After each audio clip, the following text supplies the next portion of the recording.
Welcome to episode 127 of the Sports Geek podcast, and our first in our sports startup series featuring FamousFan. Welcome to the Sports Geek podcast, the podcast built for sports digital and sports business professionals. And now, here's your host, who once was mayor of Lakers Locker Room on Foursquare, Sean Callanan.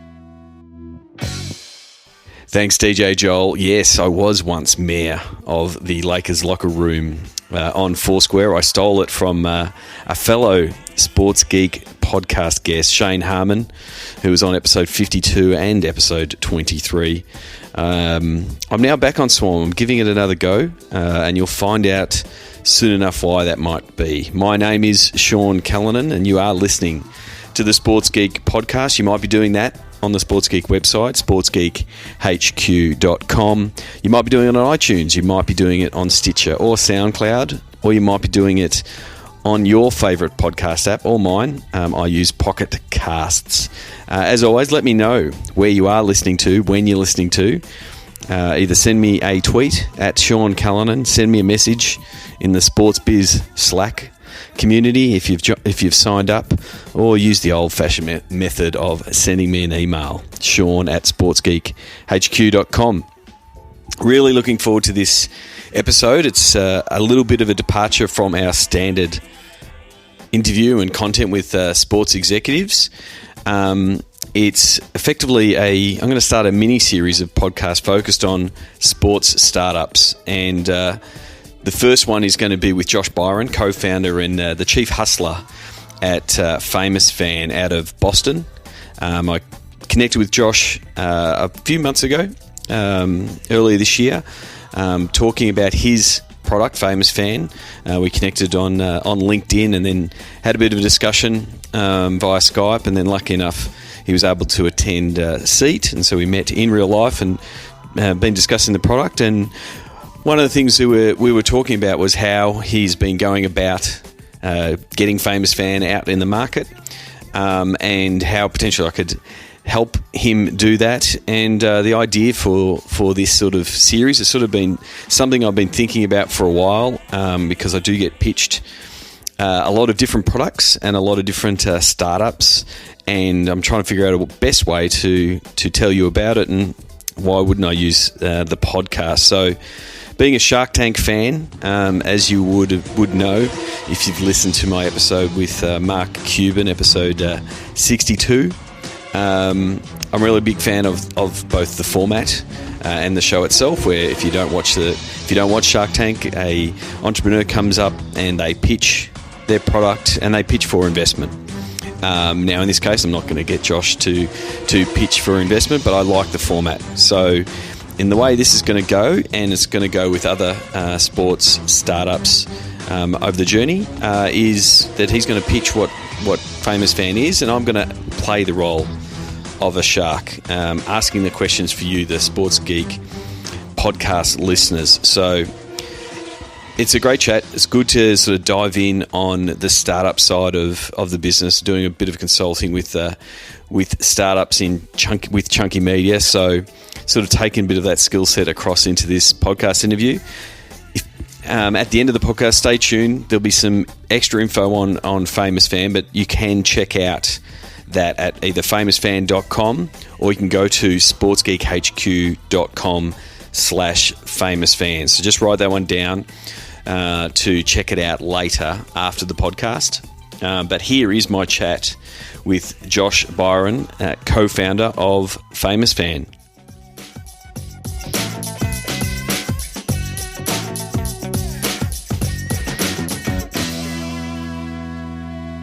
Very happy to trial this new version of the Sports Geek podcast, inspired by episode 62 with Mark Cuban, who's on Shark Tank every week, trialing new businesses and new pitches. I thought I would do one for the sports technology business world.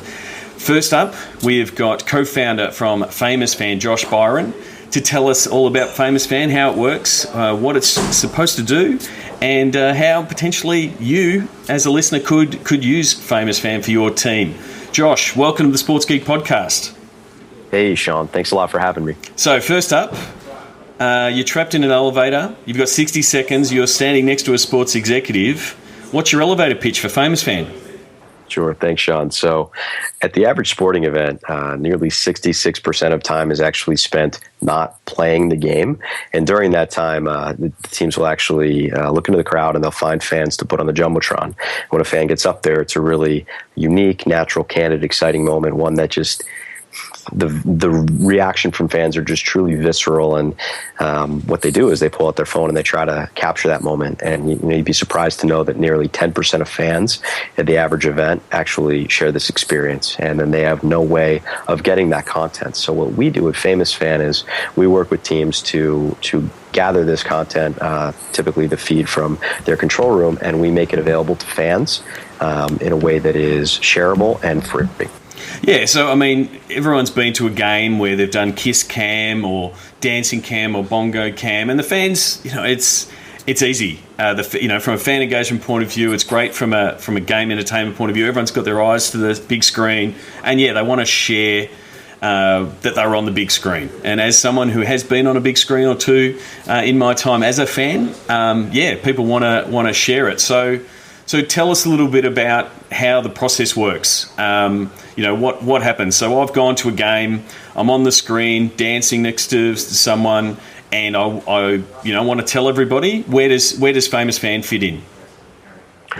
Sure. So recently we actually executed a partnership with both the San Antonio Spurs and Duke Blue Devils.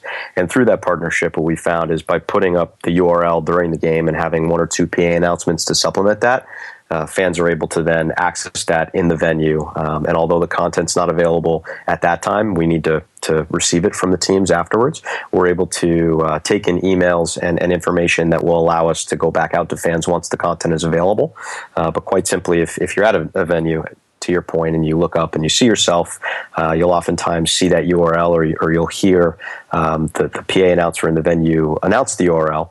And you can go to your phone, go to FamousFan.com, or in the Spurs case, NBA.com/Spurs/FamousFan, enter in your email, and then you'll be contacted by us when that footage is available, typically within 3 to 6 hours of the end of the event, all dependent on what our partners are looking for. So effectively the next day, the fan can go in, they go to the part of the game, whether it was the first quarter, the third quarter, when they remember that they were on the big screen, and they can effectively just scroll through all the footage that was on the big screen to find their moment in the spotlight. Exactly, yeah. So the PA announcer will typically say something like, were you on the Jumbotron today? Remember when you were, and go to, and then the URL. So we actually break it out by pregame, first quarter, second quarter, halftime, third and fourth for basketball, and the according time breaks for other sports. And yeah, to that point, we get rid of everything else. There's no game tape, nothing that would violate a licensing agreement, just fan shots. So if I were on in the second quarter of a Spurs game, for instance, I could go on, maybe watch 2 minutes or so of streaming footage, see myself, press pause on this video, and then it would actually generate a set of HD still images from that moment that I can then share. Basically, I click on a thumbnail, superimposes onto a Jumbotron, and allows me to share that content for me. Okay, so with that we'll come back to the product itself in a little bit. I want to dial back a little bit and get a bit of the background of where the idea came about and those kind of things. So first of all, can you give us a little bit of a background and I guess the genesis of the idea itself? Sure, absolutely. So I'm from Boston. Don't hold it against me. And I'm a Celtics fan. I go to a lot of Celtics games. In fact, I'm a season ticket holder. And one of the things that I noticed was how exciting or how excited fans reacted when they appeared on the Jumbotron. They pull out their phone, they try to capture that moment, and it disappears. I called up the Celtics myself, in addition to a few other teams, and I asked them how I could get that content. And they told me that it actually wasn't available for a bunch of different reasons. One team even offered to sell me a CD at the end of the year, which would be $50 and 80 hours of footage. So that's sort of where I took a step back and said, maybe we could do something to get fans this unique content. And that's essentially how the idea was born. We then, being a couple entrepreneurs in Boston, we reached out to developers and tried to figure out, well, what would something like this look like? how do we build it? And again, what could we build that would solve this problem? And we decided on a product that allowed us to take in a video, such as the video feed from the Jumbotron that lives in the control room, and cut that video into thousands of photos. So the way that it works in practice is, if we get a 40-minute video, we will cut that using our proprietary technology into about 20 to 25,000 photos.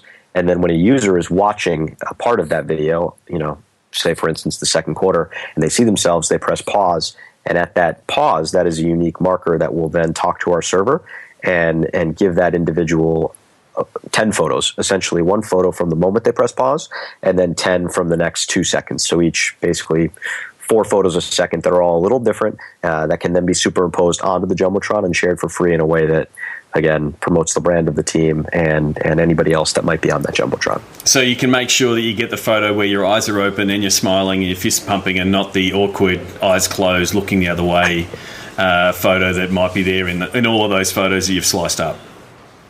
Yeah, great point. I think if you happen to get one in the venue, that's exciting. But that picture is going to be of you looking up and taking a photo of yourself. That's not going to be the initial candid, exciting moment. That's the one that people really want to share, and that's the one that fans have not been able to get access to until now.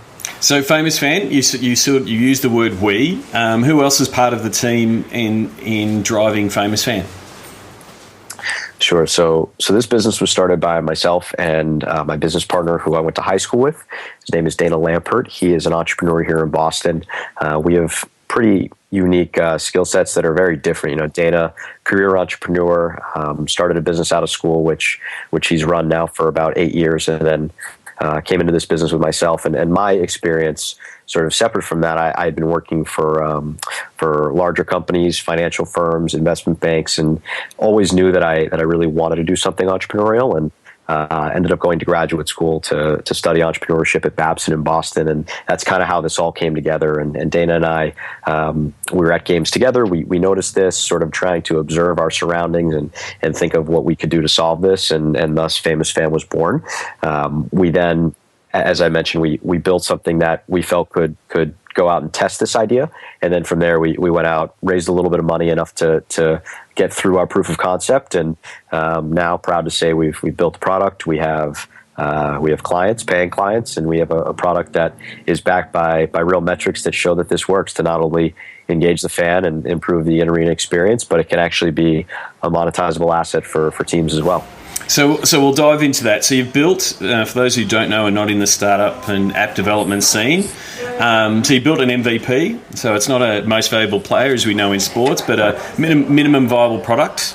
And that was pretty much just build out the piece of the puzzle that you need to show that it works. And so you built that initial version, taking the video, slicing the video, and the front end interface to allow fans to jump on, find their photo, superimpose that over potentially a branded Jumbotron, and then share it on their social media. Say, hey, look at me, I was on the Jumbotron at the game last night. So that was the first point. And are you in the process of building that pre having any clients on board, or having anyone sort of bite down on the idea? How did you, because it is a bit of chicken and egg kind of thing when you're developing that kind of thing. Do you build out the product, or do you go and secure the first client? What was the tale for you guys? Yeah, that's a great point, Sean. I think it's important when you have an idea and you're trying to bring it to market or even validate it. You just want to test and learn. You want to try. You want to iterate, see what works and see what doesn't. Ideas are great, but they're cheap, and it's really about execution. And we knew that we had what we thought was a good idea, but until you go out into the marketplace and you test it and you get user feedback and you determine if teams are willing to pay for it, then you have nothing. So we just wanted to do little things that we could in order to incrementally move this forward. And fortunately, that's what we were able to do. So take us through, you've already mentioned the Spurs. How did that relationship come about, and sort of getting that pilot project up and running? Yeah, so to your point, in terms of how do you start, initially we came out the gate, and I was trying to charge people for this. I said, this is a great idea. It does this, this, and this. It allows fans to capture moments, and I wasn't really looking at the big picture, and I didn't realize that while that might seem good to me, that's nothing without data. So I kind of misrepresented or misunderstood the market at that point, and I quickly realized that if I was going to move this forward, we needed to get a test in place. So I started approaching a few teams, and namely the NBA and the NHL, and I was trying to get a team to agree to a free partnership, a pilot that we would run. And I was looking at teams in my market in the Boston area. I was looking at teams further away, and ultimately we settled on the San Antonio Spurs for a number of reasons. One, fantastic organization, very committed to the fan experience. They liked the concept from the start. We also felt that they were a potential client should this go well. We thought that they would ultimately pay for it, which is another criteria. And we also wanted to test outside of our market. We felt that if we had a great test in Boston, that might not be completely indicative of whether or not we were successful, since, well, it is our hometown, so we could manipulate the results or certainly be accused of doing so. So figured go to Texas, work with a team that was definitely playoff bound, get as many games as we could, and we found a team in the Spurs who were very, very willing to support this initiative, and they've been a fantastic partner for us so far. I think there'll be a few people who are listening who would be nodding their heads because they're pitched constantly with all these different app ideas or integrations, and like you just said, sort of making that initial mistake going, my product's awesome, all you've got to do is this, not realising all the pieces of the puzzle that have to line up to get it right. And data is such a big one of those, to be able to say, yes, it's going to deliver these outcomes for us that we do want. So going into that Spurs pilot project, you talked before about being offered a CD of all the footage. Operationally, how does it work? How do you have that turnaround? Because one of the things I find when people are pitching into sports teams is they underestimate the resources involved on the team side, who are very stretched from a resource point of view, to implement anything. So where does FamousFan sit on that? What do the teams have to do to have FamousFan rolling out and turning around every single game, putting all the vision up? What does someone internally have to do to kick things off with you guys? Sure. Yeah, no, you're spot on. Right at the start, I knew that if this was going to succeed, I needed this to be as realistic from a user experience perspective as possible. So that was one of the things that we were looking at trying to create. But beyond that, something that I didn't really know until I got into it was how stretched these teams are. And if we're going to succeed at all, have any measure of success, this needs to be, this can't add any operational work for anybody within the organization. I personally would rather do 3 hours of work than have somebody in one of my partner organizations do 20 minutes of work. If I'm really going to succeed, I need to make this as easy to activate, simple to use, and scalable from a team perspective. Otherwise, to your point, it could be the greatest idea in the world. They're not going to buy into it. So I've tried to create something that is easy to activate, does not require extra employees, doesn't require somebody to stay 45 minutes after the game when they're ready to go home, and that's been difficult. But we've worked through that, and we've come up with something that again allows us to put in a little extra effort on the back end in order to make this work. And to answer your original question, what is essentially required is really just for the team to send us this footage. Ideally, we prefer it in a clean feed where we can we don't have to scrub it. What the Spurs were able to do, they gave us 6 videos pregame, all the quarters, halftime of just fan shots, and we were able to take that, run it through our platform, easy, simple. It took them about 20 minutes to do after the game. They were willing to do that. Probably because we were doing this for free, and we certainly appreciated that. But we've had other partners who will give me a 4-hour game tape. Now, that is not the preferred way to take in data. That's definitely, again, that's intensive on my end, but I would rather do that and put in that time and make it as easy as possible for my partners over, say, not having a partnership. Yep. So it's simply, grabbing the footage from the control room and sending that footage to you, and that's job done from a game by game proposition. That's it. Dropbox, FTP, whatever's easiest. And then from a turnaround point of view, it's just a matter of you then doing your back end work and then it becoming live. by the next morning if it's a night game. That's the way that it rolls out.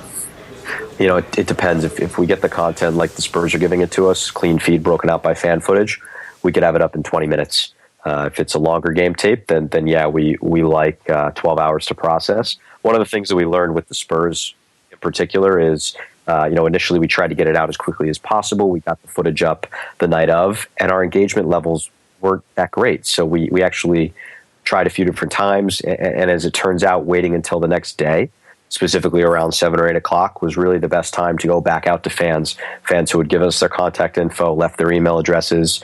We were then able to reach out to them, make them aware that the content was live, and our engagement numbers were actually threefold what they were getting it out at night for whatever reason. I can take a few guesses, but as it turns out, I personally believe that that's because the expectation right now is not really to have this footage. Fans are just excited to have it. So, the expectation isn't to have it now or have it live.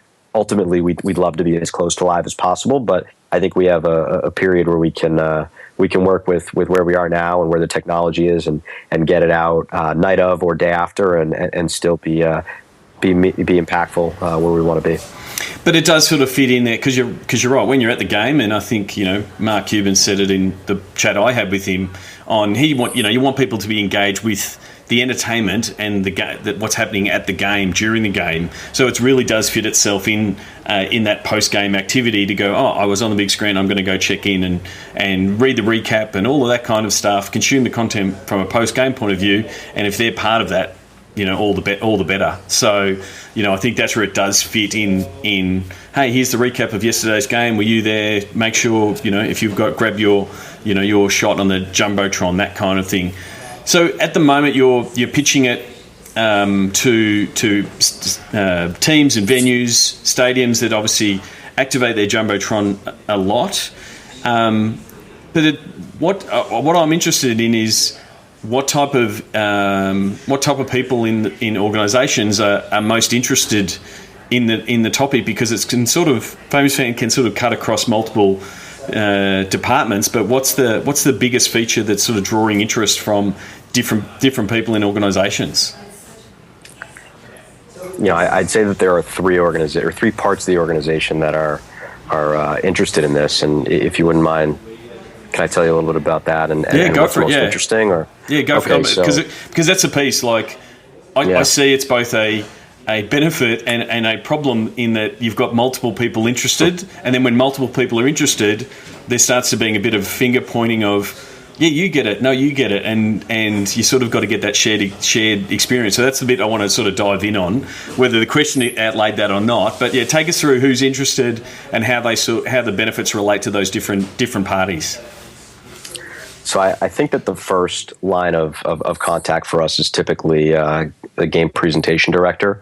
They're the ones who see all of these different fan shots. They see how the crowd reacts, and they also receive phone calls not all day, but frequently, of fans saying, "Hey, I was on the jumbotron. I want this content."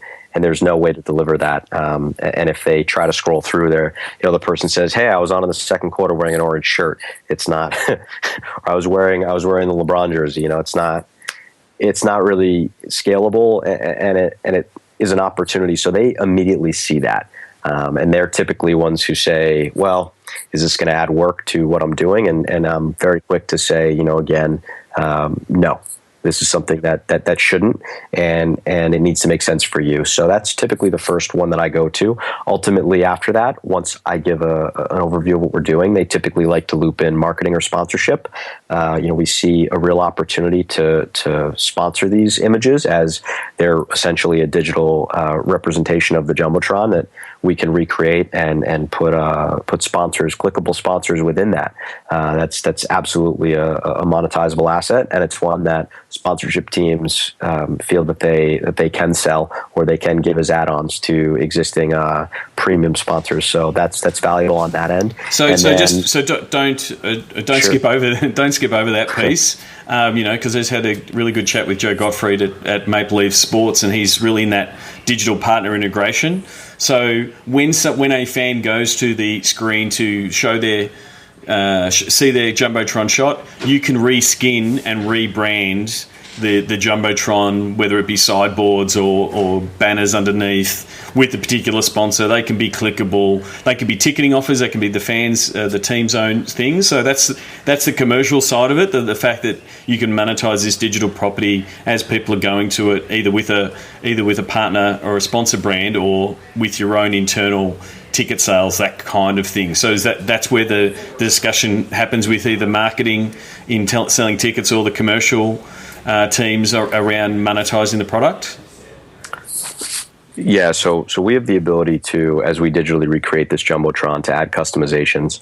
And the customizations that our partners typically want are twofold. First is a link to tickets and merchandise, which will live on all of these photos, typically on the left side. So people who come to this, either the site after the game or view this content on social media, on some type of shared network, can see that link and then go to that directly. So that's a marketing opportunity for the teams. But beyond that, if we're digitally recreating this Jumbotron, we can make anything within that Jumbotron clickable. We can make existing sponsorship clickable, or we can create customizations that a sponsorship team can sell. Ultimately, we believe there's fantastic opportunity as fans are not only receiving this unique, somewhat viral footage, but they're sharing it. They're sharing it on their social pages.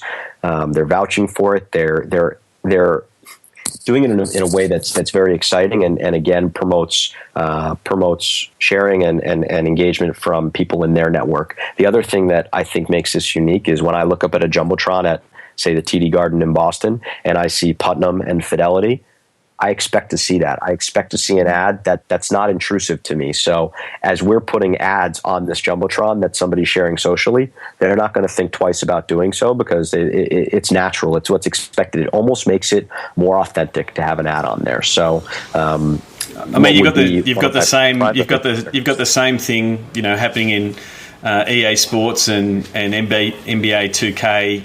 If you go and look at a stadium that doesn't have sponsorship around it, it doesn't look authentic. Like, again, if you showed a unbranded Jumbotron, the fans wouldn't actually be able to recognise it. So, just being able to switch out those things, it is, like you said before, it's what you expect to see. So it does become appealing to a sponsor that is in that digital space. Sure. So you've got your game entertainment, your commercial and marketing point of view, and you see you've got those different benefit pieces. Is the other sort of department or the other interested party CRM and your data guys in being able to get some of that data of the fans that are in the stadium? They may have come in on a guest ticket. You may not know them specifically. Is that another part of the puzzle to be able to capture some of that data of all these fans sharing their pictures? Yeah, Sean, the other part is definitely the digital team. And ultimately, when I speak to potential partners, I break down the benefits of FamousFan into 4 separate categories. One, I would say, is web traffic. We allow teams to host this content, whether it be on their webpage or on their app, and fans are actually directed to the team's page. This is a team's content, and they deserve to benefit in terms of web traffic. That would be one. 2 is data, as you pointed out.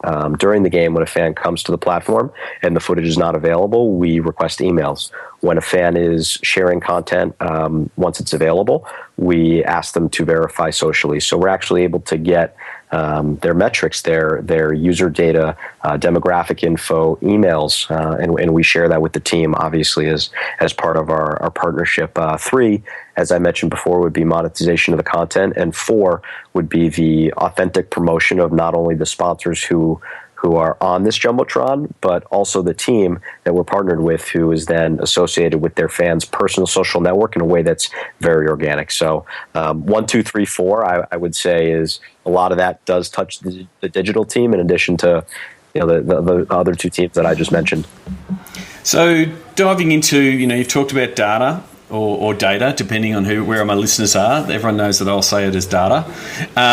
What were some of the results you can share out of the Spurs trial on how many people are capturing, going in and finding their shots? What's the kind of share and the reach of the shares? Have you got some of that data around the Spurs trial? Yeah, sure. So at an average Spurs game at the AT&T Center, there's about 18,000 fans, of which nearly 1,800 fans will appear on the jumbotron. And that right there is a number that a lot of teams don't realize it's that many. 10% is a really large number to have this experience, but it is in fact 1,800 at the AT&T Center.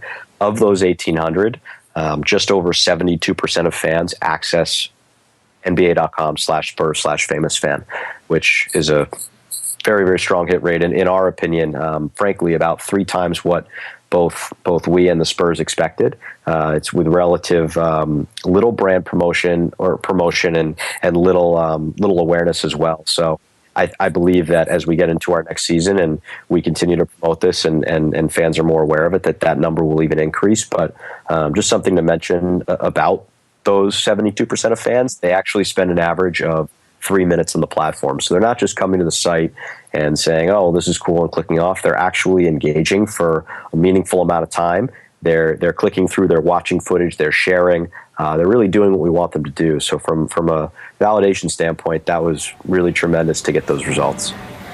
And so that's a really key point, just one, how many people actually end up on the screen is one, and then how can you further engage those? And one of the things that we've always been doing is around the digital team and encouraging fans. This is why, every stadium now has Wi-Fi, because they want fans to be able to share their experience and, develop that FOMO, fear of missing out, and really promoting the live experience. And that's where this, fits. It does enhance the game entertainment thing and get people to brag that they're there. So I think that's for me, a real vital piece. Fan engagement, I've sort of had my say on fan engagement as a word, and the fact that it's a really hot buzzword and it's being used by a lot of people in a lot of different areas. FamousFan is promoting itself as a fan engagement tool platform. What are some of the unique selling points of FamousFan that sort of set it apart from other platforms that are in the space that are sort of hitting that mark of game entertainment, game experience, data capture, social sharing? Yeah, sure. So when I think of fan engagement, and you're right, Sean, it's such a buzzword and everyone's trying to enhance the fan experience. I think of it in 2 ways. First, I think you need to really improve or in some ways enhance the in-arena experience, which I think that, we do, although our platform only engages 10% of the arena. Those are individuals who have an experience that they never forget. They go home, they tell people about it, they share it. You ask somebody, they'll be like, oh, yeah, I was in the Jumbotron, at an X game. They remember it. And if you give them a moment, they're not only going to share it, they're going to reshare it. And it's going to be something that's widely viewed, widely consumed. And it's also going to drum up interest in that event. So again, I kind of touched on both of them there, but enhance the in-arena experience.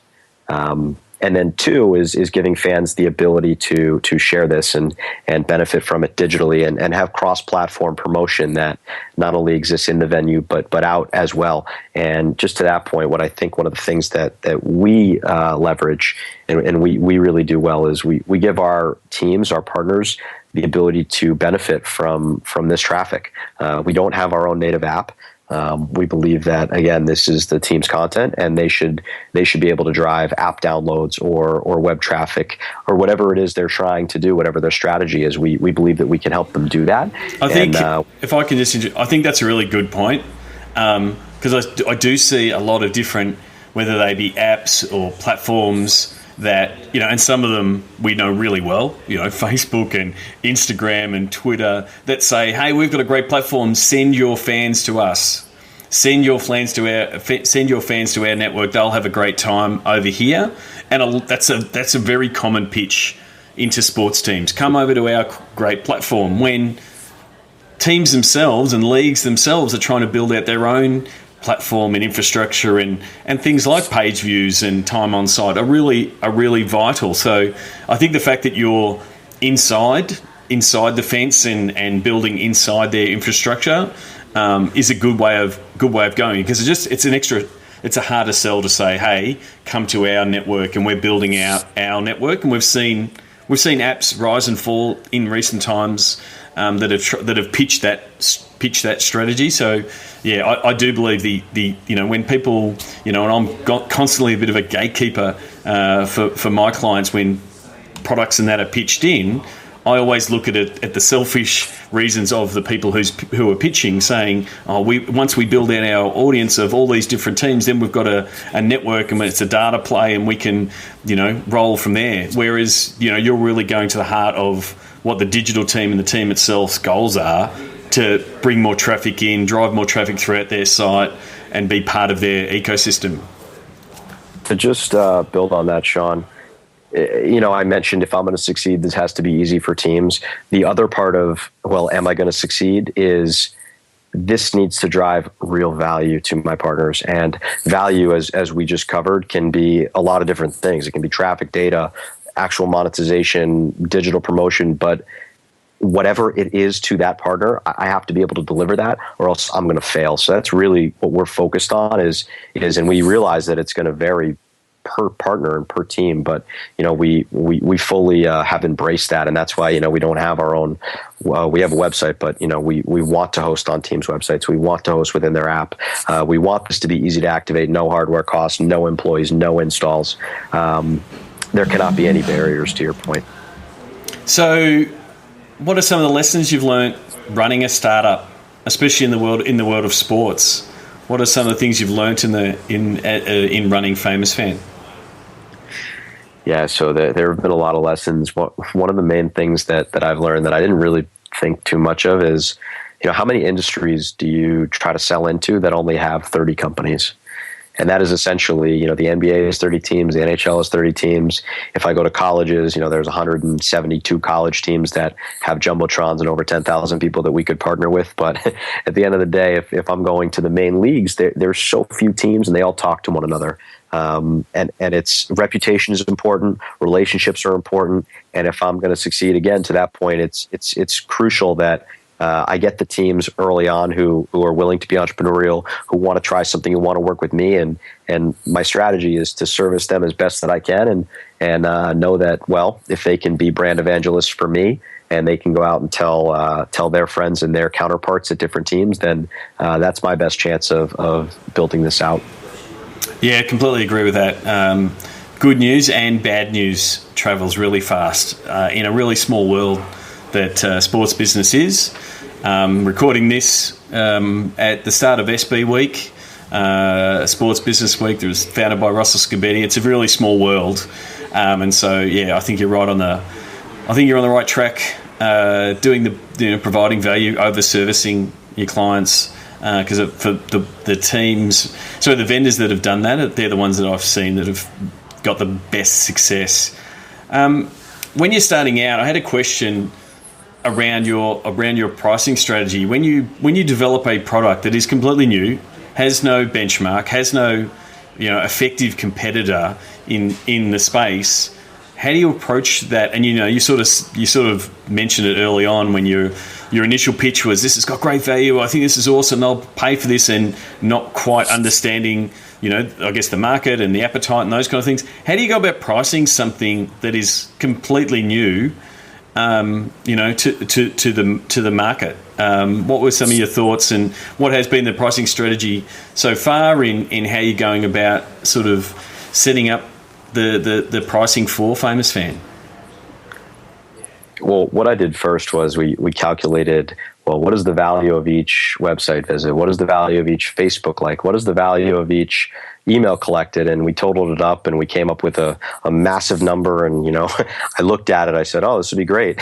And then I realized people are going to laugh at me if I show them this. And so I threw away the standard, business school pricing model. And I talked to my partners and I said, what is the most valuable part of this to you? And obviously, if they're able to sell sponsorship and generate revenue, then that's gonna, that's an actual monetizable portion that could sort of anchor the pricing model. But in the absence of that, it's really, what does the market dictate? And we've been fortunate enough to have partners come forward and say, this is worth something to us, and they've set a price. And on one hand, you want to let the market dictate, but I don't want to lose any potential clients because they look at that and they say that doesn't work for us.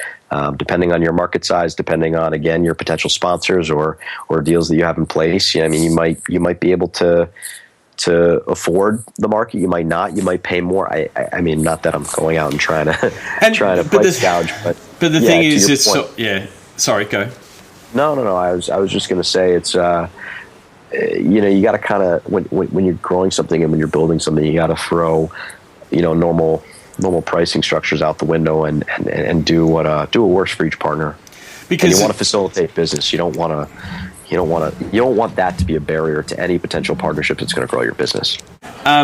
Just on the pricing piece, because it's very much it's different for if we looked at the NFL that has a short season and only X amount of games compared to the NBA and the NHL that have 40 or so home games to Major League Baseball that has so many home games, because your product is game based, but sometimes you've got to work out that scale and how that works. And then the other part is how well it can be monetized. If a sponsor wants to be part of it every single game, then that can also set the price. So it's a bit, you're sort of in that trying to find your level at the moment and working with your teams to find out how they can best monetize it, but then also present the value of, well, what's the value of generating 1,500 or 2,000 emails every game as another part of, hey, here's the value proposition. So it's a bit of, like we were saying before, that you're hitting up multiple teams and multiple benefits. You've got to do that on the pricing side when you're doing that justification, because someone's going to say,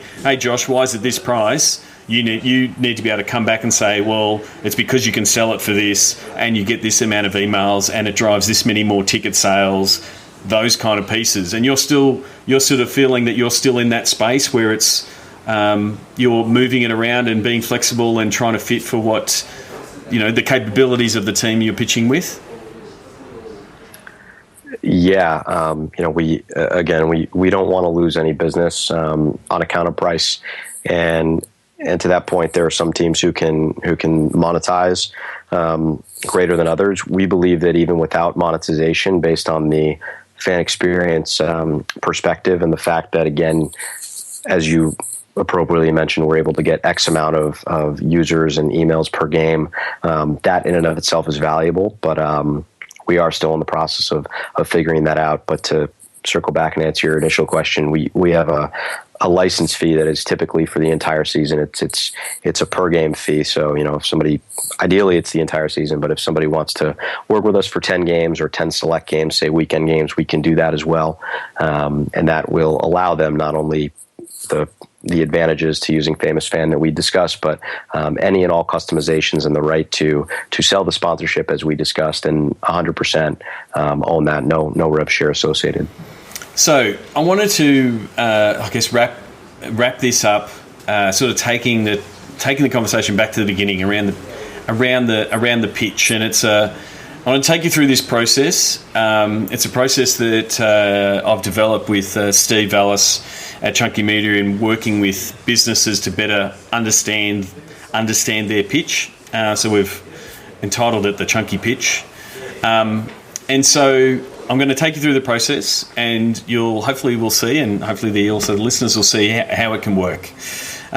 So what is the key problem, if you were to describe it in a tweet, because I like to keep things succinct? What's the key problem you're looking to solve around the game experience with FamousFan? So if you were to pitch to someone, yep, how, and then you would list out the problem, how would you finish that sentence? So I think that the problem is essentially that there's this incredible content that fans have no access to, and that teams are unable to monetize or use in any way that benefits their organization.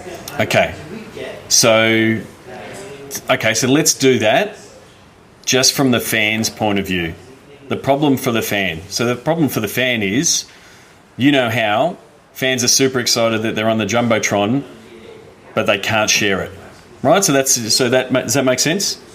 Absolutely, sure. Right. So how do you go about solving that problem? So you answer that piece with what we do. What we do is we make Jumbotron content available to fans at sporting events. Exactly, right? And then you finish it off with an extraordinary fact, right? And so this is where you can say, in fact, X many fans share their FamousFan moment, every game reaching over X many people. right? So you've just gone and amped it up. So I'm going to let that marinate with you for a second, because we're going to come back to you and you're going to do the FamousFan version of the chunky pitch. Well, I'm going to give you the Sports Geek podcast chunky pitch, just to give you an example. You know how it's hard to learn about how other sports succeed in digital. What we do is interview the best in sports to share their best practices and fan engagement strategies. In fact, we have 100 hours of interviews downloaded by over 150,000 times from around the world. Right, so that effectively tells you exactly what the Sports Geek podcast does. If I did it, and the thing is, you can do it and reframe it for different audiences. So again, from a Sports Geek point of view, if I pitch Sports Geek as an agency, you know how the sports digital landscape is constantly evolving. What we do is keep your team on top of the trends to make sure that you stay best practice. In fact, we share the best practice with clients in Australia, New Zealand, and in the USA. Okay, so it's really, back to that elevator pitch. You can frame this mechanism with any particular business. So now that you know the mechanism, give us the FamousFan version again, and just for listeners like this, I've tried to keep this as impro style as possible. I haven't briefed Josh on this, so you are getting this for the first time as of 2 minutes ago. So you want to give it a go? You want to give it a crack, Josh? Really put me on the spot, Sean. No, sure. that's the idea. So I'll give you mine first. Yeah, no, right. Let me give it a crack, Sean. Okay, you know how. You know how at every sporting event, thousands of fans appear on the Jumbotron? What we do is we give them a way to download and share that content for free in a way that spreads the brand of the team and their sponsors. Amazing fact. In fact, we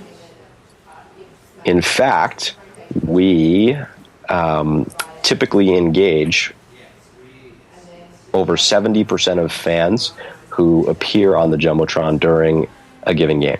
There you go. Right. So, and that, like I said, that can be, and this is where you can refine it to say, how is it going to be refined to the game entertainment person? How is it going to be refined to the commercial person? How is it going to be refined to the digital person? So you can say, you know how fans expect to see sponsorship on the Jumbotron. What we do is take that sponsorship from the Jumbotron into the digital world. In fact, sponsors can now have clickable banners as fans share their pictures. And so you can sort of take it and spin it whatever way you like. So that's going to be your homework, to be able to build out your chunky pitch for the different industries, different, I guess, use cases that it can be. But does it make sense and sort of give you some help in understanding how it might work? Yeah, absolutely. No, you're onto something, Sean. Well, that's it. It has worked really well as a bit of, when you say, and normally it starts with, hey, can you describe your business in 140 characters? And they normally trot out what's on their brochure, and it's a bit clunky, and here's what we do, and it's probably for one person. Whereas when you start thinking about, this is what it is to the fan, this is what it is to, because you have to be, as a someone that's pitching, you have to be pliable to go, that person's all focused on the data, so I have to give them the data version of my pitch. Whereas, that person's the game entertainment person, they just want to make sure that everyone is sharing their experience at the game. So I think that's where it's quite valuable, and it can start feathering out the different, marketing material and pitches, or, email scripts, or how you speak on the phone, those kind of things.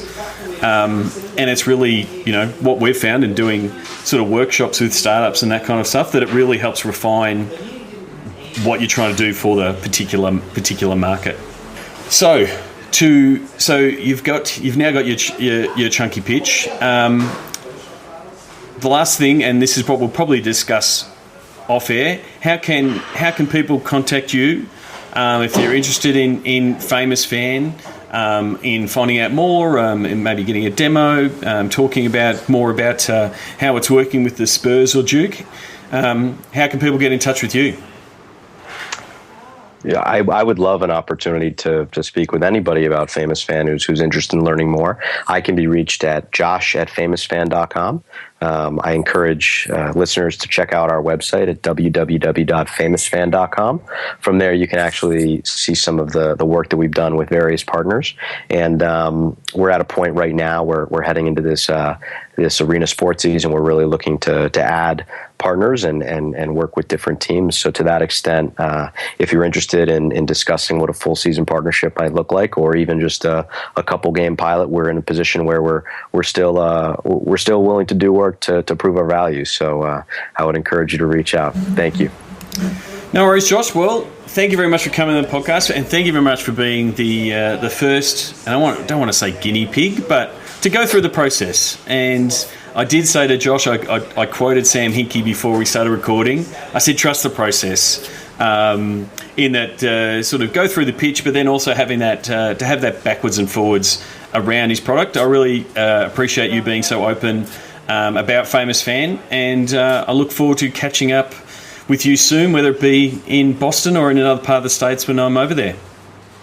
Fantastic. Thanks so much, Sean.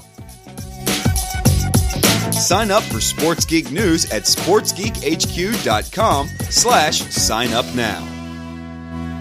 Thanks again to Josh Biren for really participating in that experiment. There was a lot of trust there by Josh to jump in and tackle things like the chunky pitch, and he went through it. And I really enjoyed the chat, and I really do like the idea of the product.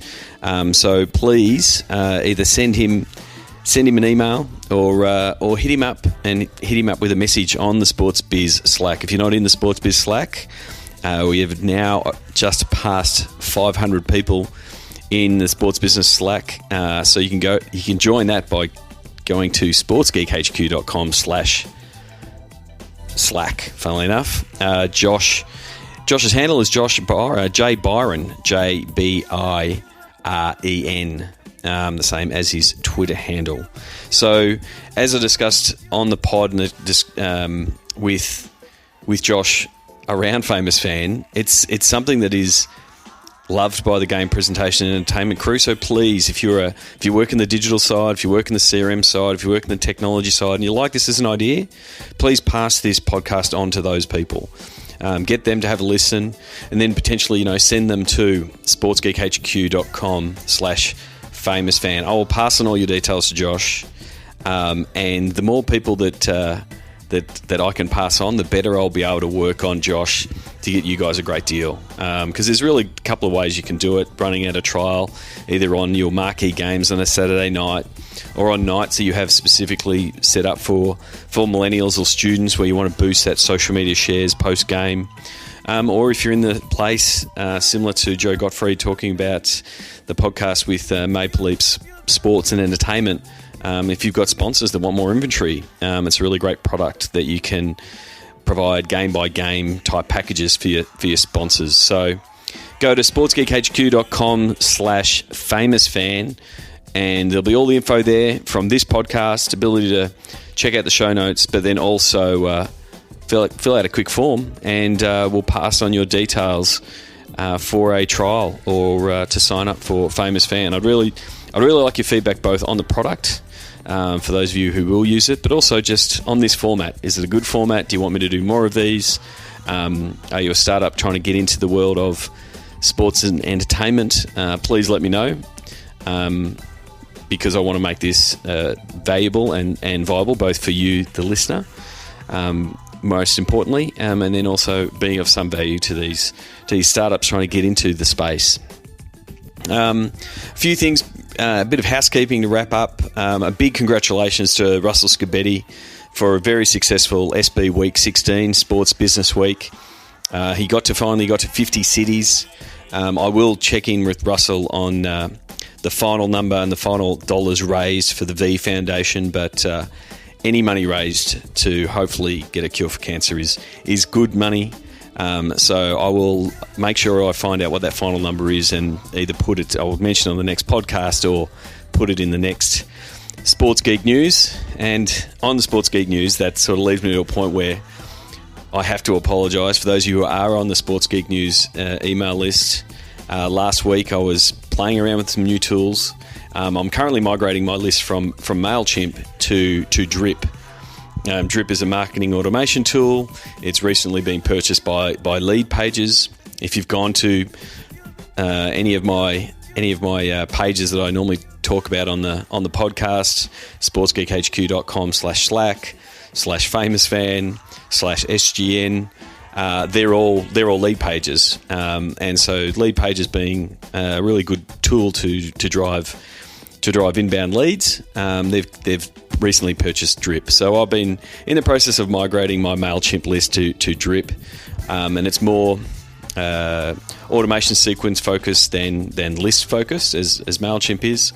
And while I was doing the migration, I accidentally put people into the wrong campaign, and so everyone got a notification that they just downloaded the ebook, which you get when you sign up for Sports Geek News. And unfortunately, that got sent to everybody. And sometimes, and I'm sure you've all done it, you just have that feeling in your stomach that you want to hit the unsend button, but you can't. So I'm putting my hand up. It happens to the best of us. I'm really enjoying using Drip now. I'm getting my head around how it works. They've got some really cool features around workflow in that someone can sign up for an email, and then if they book a meeting via Calendly, which is a tool that I use to book meetings, they can be then marked as a prospect or moved into another workflow where they'll be sent another email or a notification email will come to me, those kind of things. So I'll share some of those lessons as I've just shared now in the following episodes. But please, if you've got a question about that or specifically around FamousFan, please send me an email, Sean@sportsgeekhq.com. And until next episode, thank you very much for listening to the Sports Geek Podcast. My name is Sean Callanan, and you've been listening to the Sports Geek Podcast. Cheers.